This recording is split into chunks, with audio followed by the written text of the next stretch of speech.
বাংলাদেশ আর ভারতের জলসীমা ঠিক এমনই যে মাঝে মধ্যেই কোনো ট্রলার হয়তো ভারত থেকে বাংলাদেশের জলসীমা ক্রস করে চলে গেল, বা উল্টোটাও হয়। তো এরকম 6টা ট্রেলার বাংলাদেশের জলসীমা ক্রস করে চলে গিয়েছিল। 95 জন মৎস্যজীবী এবার তারা ঘরেই ফিরবে। আমার সঙ্গে বিশ্বজিৎ রয়েছেন সরাসরি। বিশ্বজিৎ, এই যে কাকদ্বীপ, নামখানার যারা ফিরবেন, মুখ্যমন্ত্রী তৎপর হয়েছিলেন যে যাতে এদের ফেরানো যায়, যত দ্রুত ফেরানো যায়। তাদের বাড়িতে এখন খুশির হাওয়া, কাল তারা বাড়ি ফিরবেন। বাড়ির মানুষ কি বলছেন?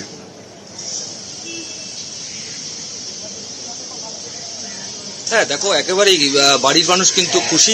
কেউ কিন্তু এখনো পর্যন্ত ভেবে উঠতে পারেনি যে এত তাড়াতাড়ি এই মৎস্যজীবীগুলোকে ফেরানো হবে, কারণ বাংলাদেশের যে পরিস্থিতি হয়ে রয়েছে এবং সেইখানেই কিন্তু মুখ্যমন্ত্রী উদ্যোগ নিয়েছিলেন। এবং যেটা আগামীকাল যেটা আমাদের কাছে খবর এসছে যে বাংলাদেশের যে আমাদের ভারতীয় যে 95 জন মৎস্যজীবী তাদেরকে কিন্তু ছেড়ে দেওয়া হয়েছে, তাদেরকে ট্রলারে তুলে দেওয়া হয়েছে।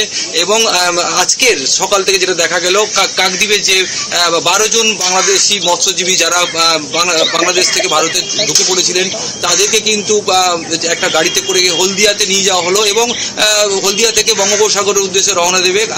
এবং যে পারাদ্বীপে, যে উড়িষ্যার পারাদ্বীপে আরো 78 জন, অর্থাৎ টোটাল 90 জন বাংলাদেশি মৎস্যজীবী তারা কিন্তু গতকাল তাদেরকে এক জায়গায় করে নেওয়া হয়েছে। এবং আগামীকাল তাদের এই দুই দেশের মধ্যে কিন্তু এই মৎস্যজীবীদেরকে বিনিময় আদান প্রদান হবে।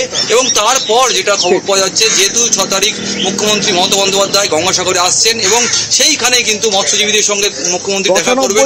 এমনটাই বাংলাদেশ থেকে আমাদের দেশে আর এদেশ থেকে ওদেশে ঠিক এমনই 90 জন মৎস্যজীবী ফিরবে। মৎস্যজীবীদের ইতিমধ্যে হস্তান্তর করার কাজের সমস্ত প্রক্রিয়া শুরু হয়ে গেছে।